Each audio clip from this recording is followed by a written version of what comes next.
अथ षष्ठः सर्गः। शरभङ्गे दिवम् प्राप्ते मुनिसङ्घाः समागताः अभ्यगच्छन्त काकुत्स्थम् रामम् ज्वलिततेजसम्। वैखानसावालखिल्याः सम्प्रक्षाळामरीचिपाः अश्मकुट्टाश्च बहवः पत्राहाराश्च तापसाः। दन्तोलूखलिनश्चैव तथैवोन्मज्जकाः परे गात्रशय्या अशय्याश्च तथैवानवकाशिकाः। मुनयः सलिलाहारा वायुभक्षास्तथा परे आकाशनिलयाश्चैव तथा स्थण्डिलशायिनः। तथोर्ध्ववासिनो दान्तास्तथार्द्रपटवाससः सजपाश्च तपोनिष्ठास्तथा पञ्चतपोन्विताः। सर्वे ब्राह्म्याश्रया युक्ता दृढयोगसमाहिताः शरभङ्गाश्रमे राममभिजग्मुश्च तापसाः। अभिगम्य च धर्मज्ञा रामम् धर्मभृताम्बरम् ऊचुः परमधर्मज्ञमृषिसङ्घाः समागताः। त्वमिक्ष्वाकुकुलस्यास्य पृथिव्याश्च महारथः प्रधानश्चापि नाथश्च देवानाम् मघवानिव।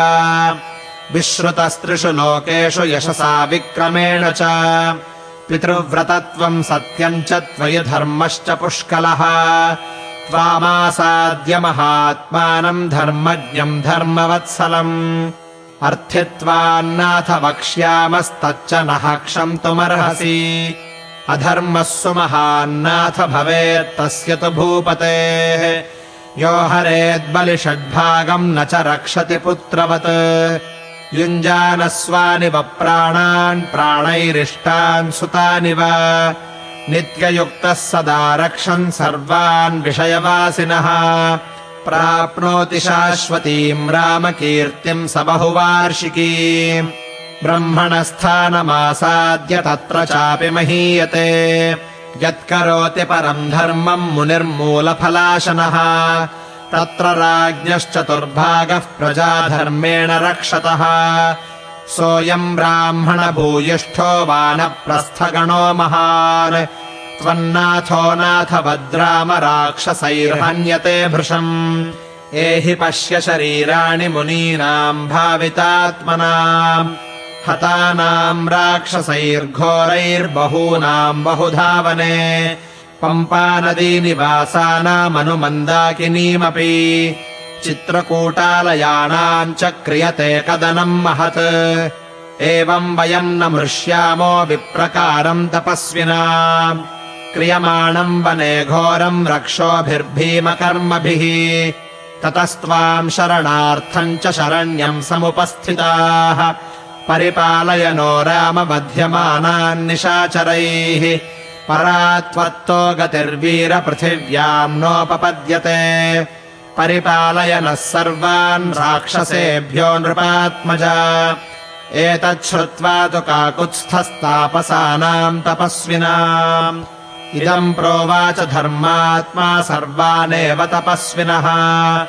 नैवमर्हथ माम् वक्तुमाज्ञाप्योऽहम् तपस्विनाम् केवलेन स्वकार्येण प्रवेष्टव्यम् वनम् मया।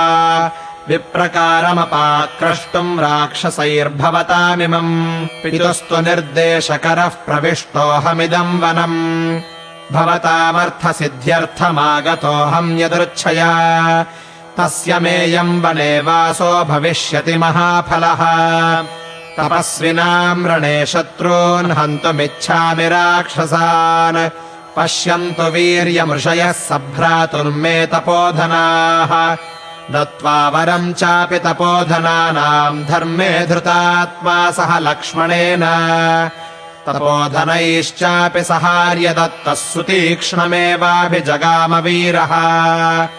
इत्यार्षे श्रीमद् रामायणे वाल्मीकीये आदिकाव्ये अरण्यकाण्डे षष्ठः सर्गः।